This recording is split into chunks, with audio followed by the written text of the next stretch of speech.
আমি একদম প্রত্যন্ত এলাকার গ্রামের একটা মেয়ে। তো সেখান থেকে আমার উঠে আসা অনেকটা চ্যালেঞ্জিং।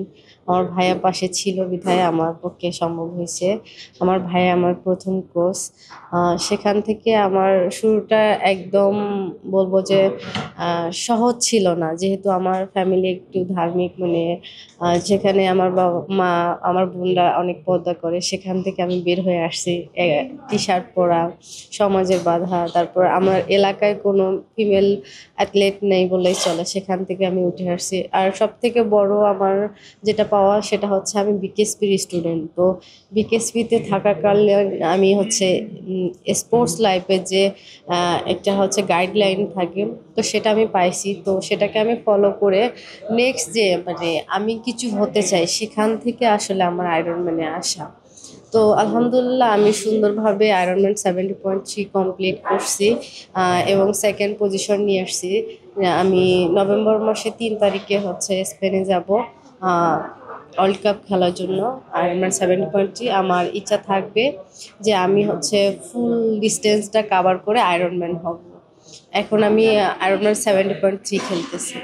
একটা মেয়ে হিসাবে একটা প্লেয়ার একটা খেলে, তো সেক্ষেত্রে আমি একাই ৩টা খেলতে হয় একটা টাইমের মধ্যে। একটা ইন্ডুরেন্সের বিষয় থাকে। তো আহ, একটা মেয়ের একটা ইভেন্টে যে এফোর্টটা দিতে হয়, তো আমাকে ৩টা ইভেন্টকেই সেই রকম প্রায়োরিটি দিতে হয়।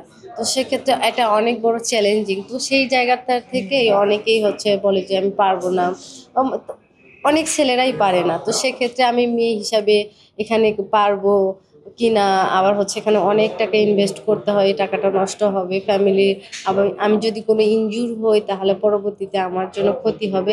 এগুলো বিবেচনা করে হয়তোবা তারা বলছে, কিন্তু এটাতে আমার খারাপ লাগে না। আমার মনে হয় যে এই বাধাগুলো যদি আমি উপেক্ষা করে সামনে যেতে পারি তাহলে হয়তোবা আমার মতো আমি মারিয়ে আজকে এই জায়গায় এসেছি, আরো অন্য মেয়েরা আসবে, তারাও সাহস পাবে আমি এই জায়গাটার জন্য কাজ করতেছি, বা আমার এটাই ইচ্ছা যে আরো মেয়েরা আমাকে ফলো করবে এই জায়গাটা। আশেপাশের মানুষ তো ওই যে বলছে যে মেয়েদের আমি হচ্ছে যে একটা সাধারণ মেয়ে যেভাবে চলে বা তাদের লাইফস্টাইল যেটা হয় আমারটা সেটা না। যেমন হচ্ছে বেসিক্যালি মেয়েদের যে পড়াশোনা করবে, তারপর হচ্ছে তারা বিয়ে করবে, তাদের স্বপ্নটা এটা। আমার ছোটবেলা থেকেই একটা ছিল যে আমি নিজে কিছু করব, আমার নিজস্ব একটা পরিচয় থাকবে।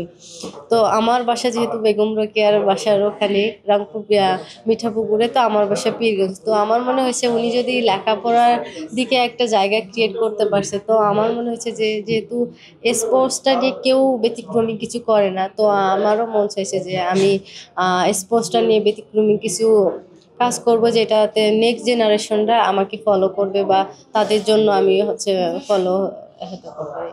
এখন অনেকেই খুশি, তারা বলে যে তাদের নিজেদের মেয়েকে প্লেয়ার বানাবে বা বিকেএসপিতে ভর্তি করানোর জন্য আমার কাছে ফোন দিয়ে বলে যে তুমি বিকেএসপিতে পড়াশোনা করছো, তো ও কখন ভর্তি হয়, কখন হচ্ছে সার্কুলার হয় আমাদেরকে বলবা, নিজেদের মেয়েদেরকে আমার মতো বানাইতে চায়। তো তখন আমার কাছে অনেক বড় একটা পাওয়ার থাকে যে যারা আমাকে বাধা দিছিল, তো সেই আমার কাছের মানুষগুলাই এখন আমার কাছে শুনতে চায় যে বিকেএসপিতে বাচ্চাকে কিভাবে ভর্তি করাইতে হবে, কিভাবে স্পোর্টস হইতে হবে, কিভাবে ডায়েট কন্ট্রোল করতে হবে, কিভাবে হাঁটাহাঁটি শুরু করতে হবে।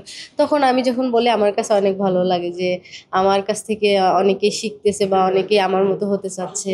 আমার ছোট যারা ভাই বোন আছে এলাকার, তো তারা বলে যে আপু আপনার মতো আমরা হতে চাই, আমরা কি করলে আপনার মতো হতে পারবো। তখন আমি বলি যে খেলাধুলা করতে হবে, নিজের ফোকাস থাকতে হবে, আমি কি করব সেইটার দিকে তার মনোযোগী হতে হবে। তো এইভাবেই আসলে তারা এখন আমার থেকে তারা বেশি খুশি, মানে যতটাই আমাকে বাধা দিছিল বা যতটা আমার কাছে চ্যালেঞ্জিং ছিল, তো এখন হয়েছে যে ওরা আমার থেকে বেশি খুশি, ওরা আমাকে নিয়ে গর্ব করে, ওরা আমাকে নিয়ে বলে যে আমাদের মেয়ে, আমাদের হচ্ছে পীরগঞ্জের মেয়ে, আমার ভাস্তি হয়, আমার মেয়ে, আমার হচ্ছে ভাইয়ের মেয়ে, আমার বোন হয়, আমার আন্টি হয়, যখন এভাবে বলে তখন আমার কাছে অনেকটা ভালো লাগে।